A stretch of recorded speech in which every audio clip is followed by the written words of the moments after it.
On the distant planet of Karthos, life was harsh, unforgiving, and full of constant challenges. The planet was far from the bustling hubs of human civilization, and only the most determined and resilient people chose to settle there. Karthos was a death world, a term used by explorers to describe planets that seemed almost designed to make life impossible. Its air was breathable, but thin and dry, and violent storms swept across the rocky plains without warning. Strange, dangerous creatures roamed the surface, some hiding in the shadows, some hunting in packs under the dim light of the planet's twin suns. For humans, survival on Karthos was a daily struggle that required skill, preparation, and nerves of steel. The colony was small but diverse. It consisted of scientists, engineers, biologists, and a few ex-military personnel who had volunteered or been assigned to maintain the fragile settlement. Every person had a purpose, and everyone knew the stakes. There were no distractions like entertainment, shopping, or unnecessary luxuries. Life here revolved around the basics: growing food, securing water, maintaining equipment, and ensuring the safety of the settlement. Even minor mistakes could have deadly consequences. Every day, the colonists faced the reality that the planet would not forgive carelessness. Despite the constant dangers, the settlers were proud of what they had achieved. They had constructed sturdy shelters out of local materials, designed self-sufficient water and energy systems, and even experimented with small-scale farming under protective domes. These domes were lifelines, shielding crops from acid rain and aggressive wildlife. The colony had a small medical bay, staffed by a few trained personnel who treated injuries from both accidents and encounters with Karthos' native predators. Over time, a small but functional community had developed, one built on cooperation, trust, and sheer determination. Communication with the outside galaxy was a constant concern. The colony relied on old, slow, and sometimes unreliable communication networks. Messages sent to human outposts or command stations took weeks or months to arrive, and replies were often delayed or garbled. Equipment frequently broke down due to dust, storms, or simple wear and tear, and repairs required both skill and patience. The colonists had learned to be self-reliant, handling most emergencies on their own. But the isolation was heavy. Even the bravest individuals sometimes felt the weight of being so far from the nearest human settlement, cut off from friends, family, and immediate assistance. In the middle of this precarious existence, the colonists depended on routine. They followed strict schedules for work shifts, communication checks, and resource management. Every morning, teams would venture outside to inspect domes, repair solar panels, and monitor environmental sensors. Other teams worked inside, analyzing soil samples, experimenting with new crops, or maintaining the colony's delicate life support systems. Each day was meticulously planned, because failure to follow routines could have devastating consequences. The discipline was exhausting, but it was necessary for survival. Despite the harshness, there were moments of beauty and wonder on Karthos. The sky, painted with two suns, shifted colors dramatically throughout the day. The twin sunsets could be breathtaking, casting the rocky landscape in fiery oranges and reds. Night brought a deep alien silence, broken only by the distant calls of native creatures. These moments reminded the colonists why they had chosen to endure this planet's challenges. They were explorers at heart, driven not only by necessity but by curiosity, courage, and a sense of purpose. Living on Karthos meant constantly confronting danger, but it also meant discovering the extraordinary in the ordinary, finding hope in a world that seemed determined to crush it.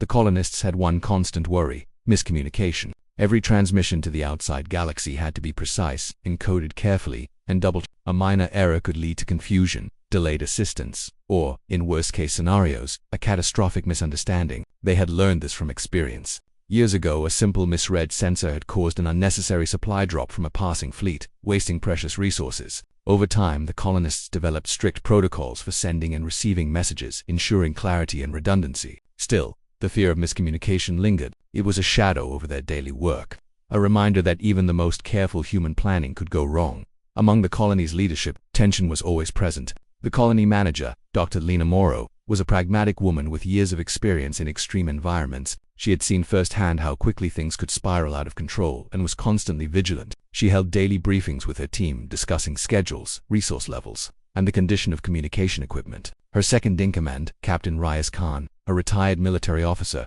focused on security and training. He ran regular drills for defensive scenarios, knowing that Karthos' wildlife was unpredictable and sometimes deadly. Their leadership was firm but fair, ensuring that every colonist understood their responsibilities and the stakes involved. Then came the signal. It started as a routine check-in, a message sent to a distant human outpost, confirming supplies and the colony's status. But something went wrong. The message, corrupted by interference from Cartho's unique magnetic storms, became garbled. What was intended as a simple status report began to read like an urgent call for assistance. The signal, unintentionally, indicated that the colony was under siege, in immediate danger, and in desperate need of reinforcement. Those on the receiving end in the command center of the human fleet interpreted the garbled transmission as a life-or-death emergency. Within hours, the machinery of human military response began to move, triggered by a signal that had never meant to convey danger. Back on Carthos, the colonists continued their daily routines, unaware of the chain reaction their routine message had set off. Engineers repaired solar panels. Scientists monitored crop growth under the domes. Security personnel trained with non-lethal weapons to protect against the planet's wildlife. Life went on, ordinary and dangerous, as it always had. But soon, the first signs of an approaching fleet would appear on their sensors, a fleet they were not expecting, arriving in full force, ready for battle. This would mark the beginning of a crisis unlike any they had faced. One created not by the deadly planet or its predators, but by a simple mistake in communication that at the heart of this unfolding situation was the fragility of human systems in extreme conditions. No matter how advanced the technology or how skilled the personnel, one error, single misinterpreted signal could escalate into a potential disaster. The colonists' resilience, discipline, and teamwork had kept them alive for years. But the universe had a way of reminding humans that even the best preparation could not account for every variable. The stage was set for tension, confusion, and unexpected alliances, all triggered by one ordinary, mistaken signal sent from the depths of a lonely, dangerous planet. After the garbled signal left Carth, no one on the colony knew that a chain of events had already begun. In the vast expanse of space, human command centers interpreted the message as an urgent distress call. Within hours, high-ranking officers gathered in a brightly lit operations room aboard the command station orbiting a nearby sector. The room was filled with holographic displays, blinking consoles, and the quiet hum of power running through the station. Officers moved swiftly, exchanging urgent updates, reviewing protocols, and debating the authenticity of the incoming distress. Every trained instinct told them this was serious. A colony under attack was not a situation to take lightly. The fleet that was soon to respond was unlike anything the Carthos colonists had seen before. Battle cruisers, each hundreds of meters long, were equipped with weapons capable of extreme destruction. Hundreds of soldiers and engineers were aboard, ready for immediate deployment. The fleet had been prepared for war, with precise coordination for every maneuver. Commanders issued orders to accelerate preparations, mobilize personnel, and chart a course to cut. Everyone understood the stakes. They were heading into a potential combat zone, and any hesitation could mean the difference between success and disaster. Meanwhile, back on Carthos, the colonists carried on with their usual routines. Dr. Lena Moreau, the colony manager, held her morning briefing. Unaware of the approaching fleet, she discussed crop schedules, water filtration, maintenance, and safety drills for the new recruits. Captain Rias Khan ran through defensive protocols with a small security team, preparing them for potential attacks from wildlife. The colonists believed their daily challenges, storms, aggressive animals, and equipment failures were the only threats they faced. They had no idea that their routine message had triggered a response that could overwhelm their entire settlement. The journey of the fleet was long and perilous. The route to Carthos passed through sectors known for cosmic storms, unstable asteroid fields, and regions with high radiation. The fleet had to move with precision and care. Pilots navigated through these dangers, relying on a combination of advanced technology and human skill. Every ship had to maintain perfect coordination with the others. One wrong move could result in collision, damage, or worse. The fleet's engineers worked tirelessly to ensure that all systems were functional, from shields and weapons to life support and communication arrays. Even the slightest technical failure in these isolated regions could become catastrophic.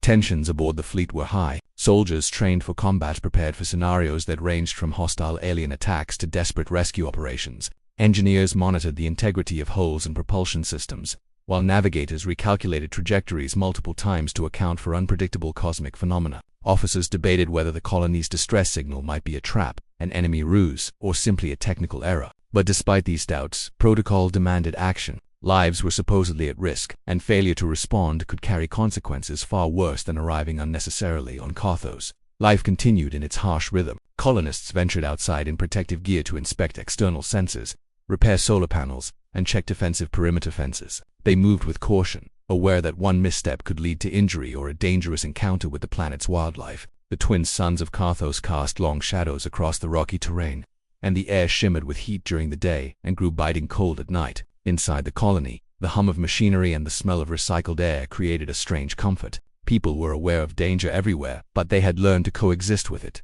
to anticipate threats, and to act with precision.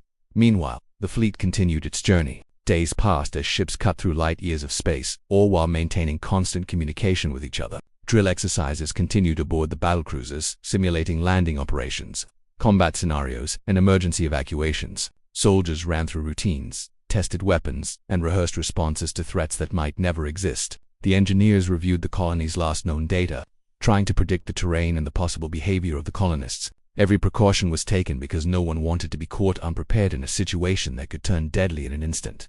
The anticipation aboard the fleet grew with every light year they crossed. Officers shared briefings, sometimes questioning if the mission was truly necessary. What if it's a false alarm? Some asked, eyes scanning the monitors. "We can't take that chance," replied their commander. Human lives were potentially at stake, and the discipline of the fleet dictated swift, decisive action. The soldiers trained their minds as much as their bodies, preparing mentally for any scenario. From hostile resistance to environmental hazards on Earth, they knew that even the smallest misstep could escalate into a tragedy.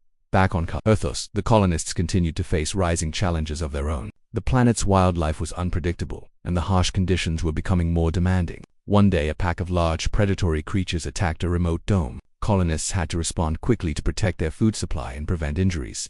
Dr. Moreau and Captain Khan coordinated a defensive response, deploying non-lethal deterrents and working as a team to secure the dome. These challenges reminded the colony that survival depended on cooperation, vigilance, and quick thinking. Every colonist had a role, and failure to act could cost lives. The colony's limited resources added another layer of tension. Water was recycled carefully, every drop accounted for. Food was rationed, grown under the protective domes, and meticulously monitored for growth and nutrition. Power from solar panels had to be conserved during storms or dust storms that blocked sunlight for days. Equipment required constant maintenance, and minor malfunctions could escalate into major problems.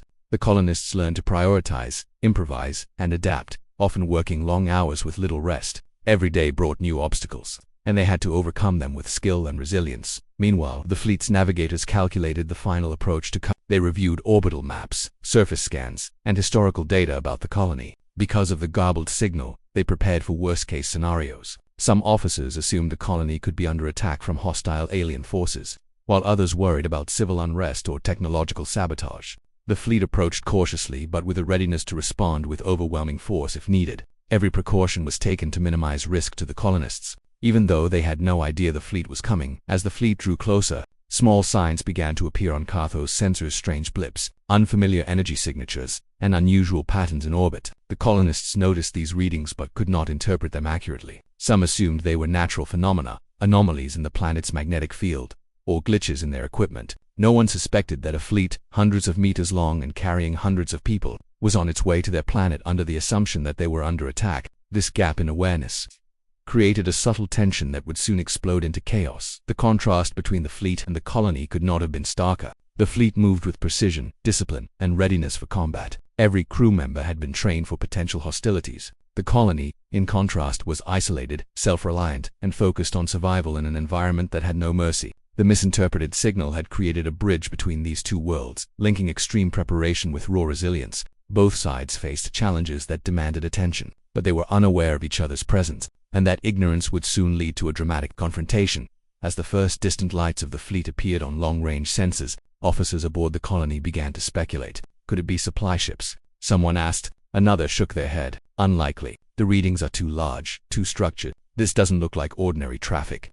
A quiet unease settled over the colony. Colonists began to prepare for unknown visitors, adjusting schedules, reviewing defensive measures, and readying themselves for potential contact. Even without understanding the situation, instinct told them to be cautious. The rising challenge was no longer abstracted, was approaching fast and silently. By this point, the fleet's commanders were finalizing their strategy. They prepared for a landing operation that could involve hundreds of personnel, coordinated defenses, and careful navigation to avoid harming the colony. The stakes were high, and every decision mattered. One false assumption, one misjudged maneuver, could cause a disaster. The fleet's discipline and training contrasted sharply with the colony's improvisational survival skills. The stage was set for a collision of worlds, one fueled by misunderstanding, the other by necessity. The rising challenge then was twofold. For the fleet, it was the challenge of approaching an unknown situation with the potential for hostility. For the colony, it was the challenge of interpreting strange signals, unexplained energy readings, and the tension of impending contact. Both sides prepared, unaware that the other's actions were based on assumptions, not facts. This created a slow-building tension that would eventually erupt into a critical moment of confusion. fear, and extraordinary problem-solving. In the days leading to the fleet's arrival, colonists continued their routines, maintaining hope and resilience. They repaired equipment, managed resources, and trained for the inevitable dangers of Karthos. Yet, all these preparations were about to intersect with a much larger, more organized force than they had ever encountered. The mistaken signal had set events into motion that would test their abilities, courage, and adaptability in ways they had never imagined. It was a rising challenge that combined the natural dangers of their planet with the unpredictable consequences of human miscommunication, creating a tense, uncertain, and dangerous situation that demanded attention, skill, and nerve. By the time the fleet arrived in orbit above Karthos, the colony remained unaware of the massive force that had been traveling through space toward them. The first blips on their sensors had grown into coherent shapes, dozens of enormous vessels, each hundreds of meters long, casting shadows across the planet's surface. These ships were unlike anything the colonists had ever seen. Their structures were sleek but formidable, with surfaces covered in weaponry and communication arrays. The sight alone was enough to make even the most seasoned personnel pause in disbelief. At first, some colonists assumed the fleet might be supply ships or a visiting research team. That explanation seemed plausible. After all, the human galaxy was vast, and arrivals were not uncommon. But as the ships' trajectories became clearer, it was obvious that these were not ordinary vessels. Their approach was calculated, precise, and heavily coordinated. Sensors indicated a readiness for potential conflict, weapon systems active, docking bays prepared, and armed personnel visible through scanning systems. The unease among the colonists grew rapidly. Something about the ship's movement did not match peaceful behavior. Captain Rias Khan immediately gathered the security team. "We may be facing something unexpected," he warned. His voice was calm but carried an undertone of urgency. Soldiers donned protective armor, weapons checked and ready, while engineers prepared defensive measures around the colony's perimeter. Every dome, every external sensor, and every critical system was scrutinized. The colonists were disciplined and had survived Karthos dangers for years, but this was an entirely new kind of threat, one that came not from the planet but from above it. Inside the colony, panic began to ripple subtly. The sudden realization that something massive was orbiting overhead created tension and fear. People whispered to each other, sharing speculation and half-formed ideas. Some believed the fleet might be an ally sent for reinforcement. Others feared the worst, that this was an attack, a punishment, or a show of force that they could not resist. The uncertainty itself became a dangerous factor. Humans, even the most rational and trained, often react unpredictably under fear. Decisions needed to be made quickly, but the right choices were not obvious. Meanwhile, aboard the fleet, the tension was equally palpable. Commanders and soldiers had prepared for a hostile scenario, but nothing had prepared them for the uncertainty that still lingered. Protocols dictated caution. Any misstep could result in casualties or damage to the colony. Officers debated whether to initiate a landing or wait for more confirmation, all while tracking signals from the colony that were ambiguous at best. The fleet was armed and ready for combat, but the true objective was to protect the colonists, not harm them. This dual responsibility added layers of complexity to their decisions. That as the ships positioned themselves above Karthos' long range, sensors began to detect small movements on the surface, colonists moving between domes, drones patrolling the perimeter, and wildlife disturbed by the sudden arrival of massive ships in the sky. The fleet's tactical team analyzed these readings, attempting to determine whether the colony was aware of the incoming presence. From the fleet's perspective, any sudden movement or misinterpreted action could trigger a defensive response. The colonists, for their part, were acting instinctively, unaware that their movements were being watched and evaluated as potential threats. The first encounter between the colony and the fleet came in the form of scanning drones. Small, autonomous devices descended from orbit, designed to map the terrain, identify life forms, and collect critical data. For the colonists, the sudden appearance of strange machines in the sky was terrifying. Some feared these drones were weapons, while others worried they might be invasive species or surveillance devices. Captain Khan quickly ordered non-lethal countermeasures, electronic jamming signals, and tracking systems to monitor the drones without provoking them. This delicate balance of caution and preparation defined the colony's immediate response. Time became a pressing factor. Every minute that passed increased the risk of miscommunication or accidental confrontation. If a drone were to fly too close to an unaware colonist, it could trigger defensive weapons from the fleet. Similarly, if the colonists made a sudden movement toward the dome entrances or deployed protective measures too aggressively, the fleet might interpret it as hostile intent. Both sides were trapped in a tense dance, each unsure of the other's intentions, yet fully aware that mistakes could have catastrophic consequences. Dr. Lena Morrow attempted to establish communication with the fleet. She transmitted messages through the usual channels, hoping for a peaceful dialogue. At first, the messages were lost in interference, distorted by the same magnetic storms and atmospheric conditions that had garbled the initial signal. Each failed attempt heightened anxiety. she realized that the colony had no choice but to prepare for every possible outcome, including conflict.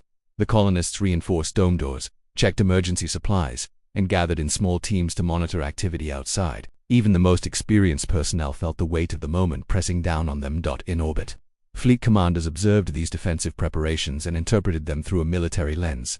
The movements were cautious, precise, and disciplined, exactly the kind of behavior expected if a settlement feared an attack. The fleet assumed the colony was responding to an imminent threat, which in their minds validated the initial distress signal.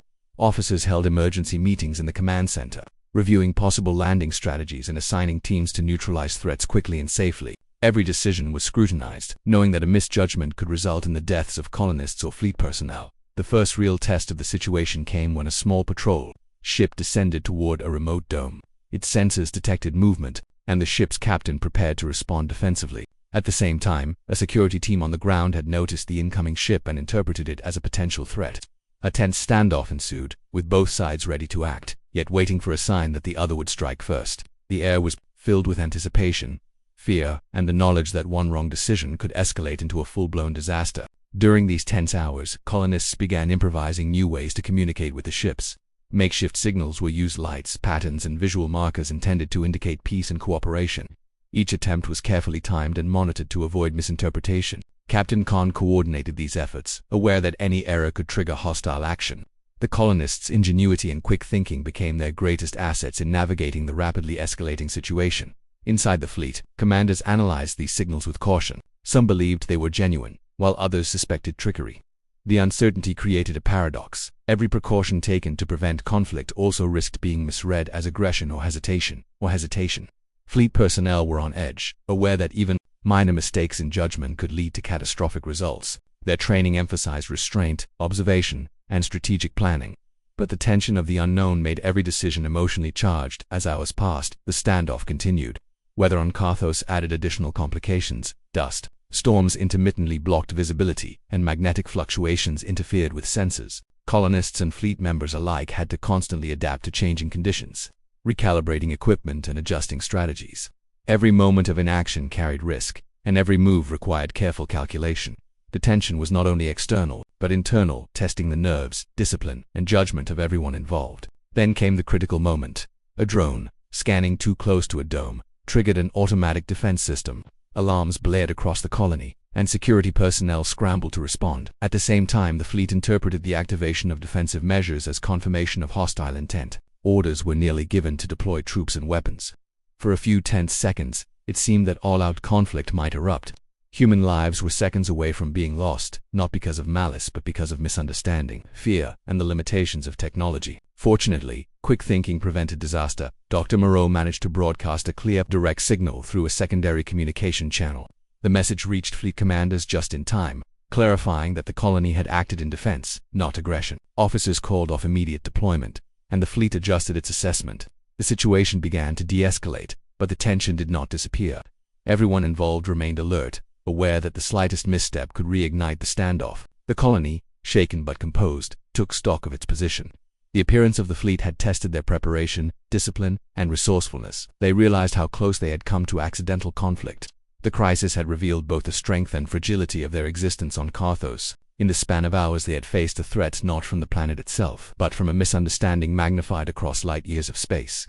It was a stark reminder that in a hostile universe, danger could take many forms, including the unpredictable behavior of other humans. For the fleet, the escalation highlighted the challenges of operating in isolated regions of space. Even highly trained personnel, equipped with advanced technology, could misinterpret situations without complete information. The incident would later become a case study in human command centers, emphasizing the need for patience, verification, and communication when responding to distant signals. Both sides had navigated a critical moment successfully, but it had required courage, ingenuity, and an understanding of the limits of perception. The initial panic had subsided into cautious observation.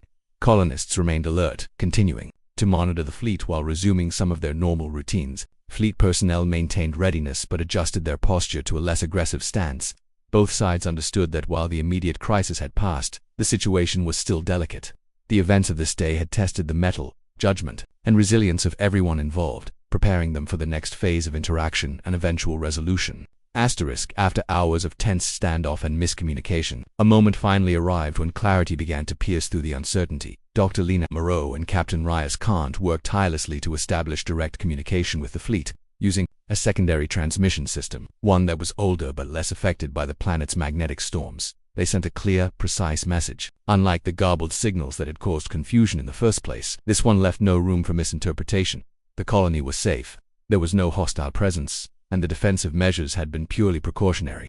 On board the fleet, the message was received and relayed to the commanding officers. For a moment, the room was filled with stunned silence. Every officer and soldier had been prepared for combat, had mentally reviewed strategies for engagement, and had braced themselves for potential casualties. Now, they were confronted with a truth they had never expected. The distress signal that had mobilized hundreds of trained personnel across light years of space had been a simple miscommunication. The tension in the command center slowly began to dissolve, replaced by a cautious relief and a recognition of the stakes that had been so narrowly avoided.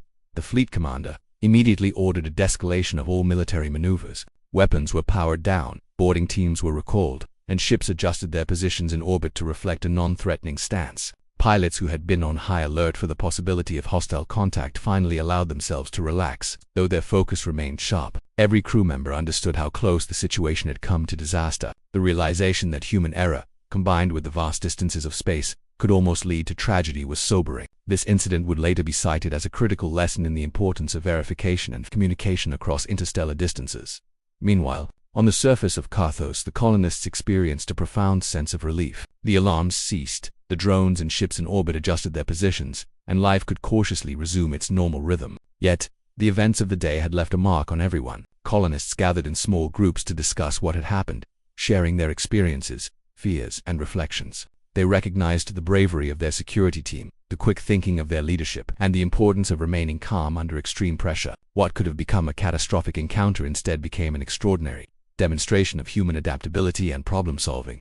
The resolution extended beyond simply preventing conflict. With the misunderstanding clarified, the fleet's engineers and specialists initiated a cooperative effort with the colonists. Small teams were sent down to the surface to assess the colony's infrastructure, communication systems, and defensive arrangements. They brought advanced equipment, spare parts, and technical expertise that the colonists had been lacking due to isolation. The arrival of these resources was both a practical benefit and a morale boost. Colonists who had been managing shortages and malfunctions for months suddenly had access to knowledge and technology that could significantly improve their living conditions. Dr. Moreau coordinated closely with the visiting specialists. Together, they began evaluating the colony's communication network. The garbled signal that had caused so much confusion was traced to outdated encoding protocols and interference from Carthos' unique magnetic storms. Engineers proposed upgrades and redundancies to prevent future misunderstandings. Satellite relays were adjusted, backup communication lines were established, and both the fleet and the colony implemented protocols for verification before any distress signals were acted upon.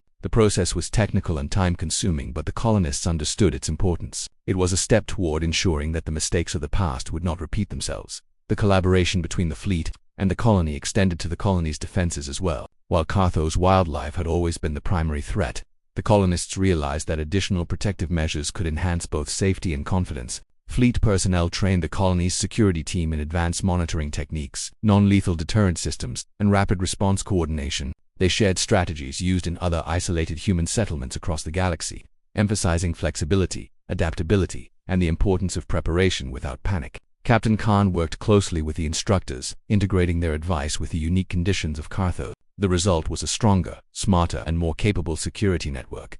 The presence of the fleet also allowed for logistical improvements. Supplies that had been running low were replenished: medical kits, food stores, water filtration components, and spare parts for essential machinery. Colonists could finally repair long-neglected equipment, reinforce structural vulnerabilities in the domes, and address maintenance issues that had accumulated over months of isolation. For many, the tangible improvements were accompanied by a renewed sense of hope. The fleet's arrival, once a potential threat, had become a catalyst for long-term survival and stability. During this period, trust and cooperation became central themes. Both sides recognized the value of working together, even when initial misunderstandings had created tension. Colonists learned to appreciate the training, discipline, and rapid response capabilities of the fleet personnel. At the same time, fleet members gained insight into the resilience, ingenuity, and problem-solving skills of those who lived on Carthos. Observing how the colony adapted to harsh conditions, managed limited resources, and maintained morale under isolation was instructive. The mutual respect that developed in these days of collaboration laid the groundwork for ongoing support and communication between the colony and human command centers. 1. One of the most important aspects of the resolution was education. Dr. Moreau and Captain Khan held sessions to explain the situation to the colonists. They described the miscommunication, the fleet's response, and the measures taken to prevent future errors. By sharing the full story, they ensured that everyone understood the scale of the events and the potential consequences of misunderstandings. Colonists who had been anxious or fearful could now contextualize what had happened, turning confusion and panic into knowledge and preparedness. This transparency reinforced the colony's sense of community and trust in its leadership. The fleet also took this opportunity to strengthen the colony's morale in other ways. Personnel shared stories from other settlements, taught survival techniques, and even organized small activities to relieve stress. Music, storytelling, and games became temporary distractions from the constant tension that had gripped the colony. The psychological benefit of interaction with experienced fleet members was significant. Colonists who had felt isolated, stressed, or fearful were reminded that they were not alone in the galaxy, that support could arrive, and that collaboration with others could turn danger into opportunity. As the days passed, the immediate crisis faded, and the relationship between the colony and the fleet transitioned from tension to cooperation. Fleet personnel prepared to return to their primary duties, confident that the colony was now better equipped to manage future challenges. Colonists had learned new skills, strengthened their infrastructure, and gained a broader understanding of human capabilities across the galaxy. The resolution, therefore, was more than the simple clarification of a misunderstanding. It was a transformative experience that enhanced the colony's long-term resilience, security, and morale. Reflecting on the events, both sides recognized the importance of communication, preparation, and adaptability. The misinterpreted signal had demonstrated how fragile human understanding could be across vast distances, and how quickly assumptions could escalate into potential disaster. Yet, it had also shown how discipline, critical thinking, and calm action could resolve even the most dangerous situations. The lessons learned were invaluable, not only for Carthos and its colonists but for the fleet and human command as a whole. Protocols would be updated, procedures refined, and training adjusted to incorporate the experience of this encounter. The resolution phase also highlighted the human capacity for problem-solving under pressure. Colonists and fleet members alike relied on clear thinking, rapid adaptation, and collaboration. Where panic might have dominated, methodical assessment and disciplined action prevailed. Where fear could have caused conflict, communication and patience restored order. Both groups had been tested not by the planet itself, nor by the possibility of combat, but by the unpredictable interplay of technology, distance, and human assumptions. In overcoming these challenges, they demonstrated the resilience that had allowed humans to thrive in extreme environments for generations. Finally, the resolution brought a renewed sense of purpose to the colony. The events of the day underscored the importance of vigilance, cooperation, and preparation. Colonists were reminded that survival on Carthos required constant attention to detail, but that collaboration with others, even those initially perceived as threats, could enhance their ability to thrive. Dr. Moreau and Captain Khan reflected on the lessons learned, planning strategies for improved communication, better defensive measures, and long-term support networks with the wider human fleet. The resolution was both a practical and psychological turning point, transforming fear and tension into opportunity, knowledge, and resilience. Carthos had experienced a profound shift. What had begun as a near-catastrophic misunderstanding ended as a story of cooperation, ingenuity, and human adaptability. The fleet departed eventually, leaving behind supplies, knowledge, and strengthened infrastructure. The colony returned to its routines, but with enhanced skills, improved systems, and a renewed sense of confidence. They had faced the unknown, navigated the uncertainty, and emerged stronger. In the quiet after the tension, colonists took stock of their position, their resources, and their abilities, knowing that life on Carthos would continue to be harsh, but now they were better prepared than ever before. In the days and weeks following the fleet's departure from orbit above Carthos, the colony settled into a period of reflection, evaluation, and quiet celebration. The initial tension and fear that had gripped the settlement were gradually replaced by a sense of accomplishment and relief. The colonists realized that they had been tested in ways no one could have predicted. A simple miscommunication had nearly led to disaster, yet they had emerged stronger, more capable, and better prepared for the uncertainties of life on a Deathworld. Dr. Lena Moreau began organizing meetings with the colonists to discuss the lessons learned. These meetings were not formal lectures, but conversations where every person could share experiences, observations, and insights. The discussions were wide-ranging, from technical lessons about communication systems to practical lessons about managing fear and stress under pressure. Colonists reflected on their reactions to the unknown, analyzing moments when instinct had clashed with reason and when quick thinking had prevented accidents. Through these dialogues, a collective understanding began to form, a shared sense that they had survived not just because of equipment or procedures, but because of their own resilience, cooperation, and judgment. Captain Riaz Khan leads specialized debriefs with the colony's security personnel. They reviewed every decision made during the fleet's approach, identifying both strengths and areas for improvement. Defensive protocols had worked well, but there were gaps that could have caused serious problems if the fleet had misread any other action. Khan emphasized the importance of training, situational awareness, and calm decision-making under pressure. He encouraged his team to think critically, to anticipate worst-case scenarios, and to remain flexible in adapting to unforeseen situations. By doing so, he instilled confidence in the colony's defenders, reinforcing the idea that preparedness was as much mental as it was physical. Beyond the lessons in safety and communication, the colony also reflected on human relationships and trust. The encounter with the fleet had illustrated how easily assumptions could escalate into conflict. Colonists realized that fear of the unknown had the potential to paralyze or misdirect them, but that trust, patience, and verification could prevent catastrophe. They recognized that every member of the colony played a vital role in maintaining not only physical survival but also the social and psychological well-being of the community. Mutual respect, clear communication, and shared responsibility had been critical during the crisis, and these principles would guide the colony long after the fleet had gone. Dr. Moreau and Khan also worked on improving protocols for future communications. The secondary system used to clarify the miscommunication became a permanent addition to the colony's infrastructure. Redundant channels were established to ensure that no critical message could be lost or misinterpreted. These upgrades included not just hardware, but also detailed procedures for encoding, transmitting, and verifying information. Every colonist received training in these new protocols, ensuring that the lessons from the crisis were fully internalized. The colony's ability to prevent future misunderstandings had increased dramatically, turning a near disaster into a permanent improvement in resilience. The aftermath of the event also offered unexpected opportunities for the colony's growth. Supplies and technical expertise left behind by the fleet were used to repair aging systems, expand living spaces, and improve agricultural output. Drones, once a source of panic, were repurposed for monitoring crops, mapping terrain, and assisting with maintenance. Engineers collaborated with scientists to optimize energy systems and water filtration, increasing efficiency and redundancy. Even small improvements such as reinforced dome panels or more durable storage containers made a significant difference in the daily lives of colonists. Every upgrade was a reminder that cooperation and preparation could transform danger into opportunity. Psychologically, the experience left a profound impact. Colonists had faced the unknown, confronted potential disaster, and navigated a complex situation that tested every skill they possessed. Many reported a renewed sense of confidence and self-reliance. They had witnessed firsthand that fear and uncertainty could be overcome with careful thinking, teamwork, and courage. This newfound confidence was accompanied by a sense of pride. The colony had survived not by luck alone, but through skill, ingenuity, and perseverance. Each person understood that their contributions mattered and that even in the most extreme circumstances, they could make a difference. The story of the mistaken signal quickly became a part of the colony's collective memory. It was retold not as a tale of failure or fear, but as a story of survival, learning, and cooperation. New recruits who arrived on Karthos were taught the incident as part of their orientation, emphasizing the importance of vigilance, communication, and calm judgment. The narrative reinforced the culture of the colony, ensuring that the lessons of the past would guide the behavior of future generations. The event became a touchstone for understanding human error, resilience, and the consequences of assumptions in extreme environments on the broader context of human settlements across the galaxy.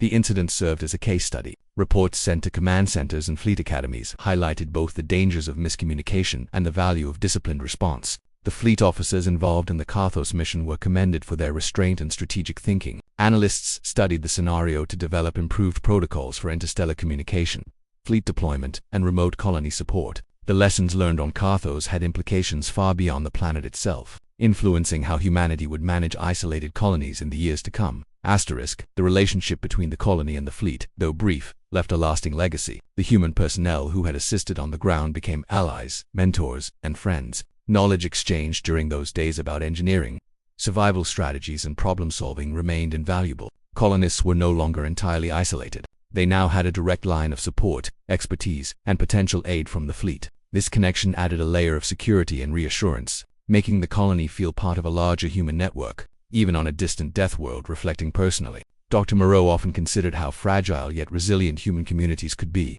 The incident had begun as a minor error, simple garbled signal, but had escalated into a high-stakes scenario involving hundreds of people across light years. It demonstrated how closely human survival depended on understanding, patience, and adaptability. She encouraged her team to study these principles in everyday work, reinforcing that vigilance, foresight, and empathy were just as critical as technical skill. Leadership on Karthos would always require balancing caution with boldness, fear with reason, and independence with cooperation. Captain Khan, too, reflected on the lessons learned. The standoff with the fleet had been a test of discipline, observation, and quick decision. It reinforced his belief that preparation must go hand in hand with flexibility. No plan could account for every variable, and assumptions of illogical ones could lead to near catastrophe. Khan emphasized that mental preparedness, situational awareness, and calm under pressure were as vital as training and technology. The crisis had been a reminder that human judgment, exercised carefully and thoughtfully, could prevent disaster even in the most extreme situations. The colony's young recruits, who had observed the events with fear and curiosity, now had a model of resilience to emulate. They had watched leaders make difficult decisions under pressure, seen teams collaborate effectively, and experienced the consequences of miscommunication firsthand. These lessons would shape their development, ensuring that future generations of colonists would be better prepared for both the challenges of Karthos and the uncertainties of life in isolated human settlements. The aftermath was as much an educational moment as it was a practical resolution. Even the planet itself seemed to participate in the period of reflection. Karthos, harsh and unforgiving, remained unchanged, indifferent to human struggles. Its storms continued, its wildlife roamed freely, and its rocky terrain presented constant challenges. Yet the colonists now faced the planet with renewed confidence. They understood their environment more clearly, had strengthened their infrastructure, and had proven their ability to respond to crises. The world remained dangerous, but the humans who inhabited it had become stronger, smarter, and more capable than ever before. As weeks turned into months, life returned to a new normal. Daily routines resumed, but with the added benefit of improved systems, better training, and a deeper sense of security. Colonists continued their scientific research, agricultural experiments, and maintenance work with renewed efficiency. Morale was high, supported by the memory of having successfully navigated one of the most stressful episodes in the colony's history. The incident became a reference point for decision-making, training, and cultural identity. Karthos' inhabitants understood that survival depended on more than physical resilience. It required mental fortitude, clarity of thought, and the ability to work together under pressure. Ultimately, the aftermath and reflection phase reinforced a profound truth. Human adaptability and cooperation could turn potential disaster into opportunity. What began as a miscommunication, an innocent mistake magnified across light years, became a catalyst for growth, learning, and strengthened connections. Colonists learned to value communication, trust, preparation, and flexibility. Fleet officers gained insight into the challenges of isolated settlements. Both groups left the experience better prepared for the uncertainties of the galaxy. The story of Karth, the mistaken signal, and the human fleet would echo through colony, academies, and command centers for years to come. It was a story not of failure, but of resilience. It illustrated how humans could confront uncertainty, survive near disasters, and emerge stronger through cooperation and reflection. In the quiet after the tension, Karthos colonists had not only survived, they had learned, adapted, and grown, leaving the planet and themselves better prepared for whatever challenges the future might bring.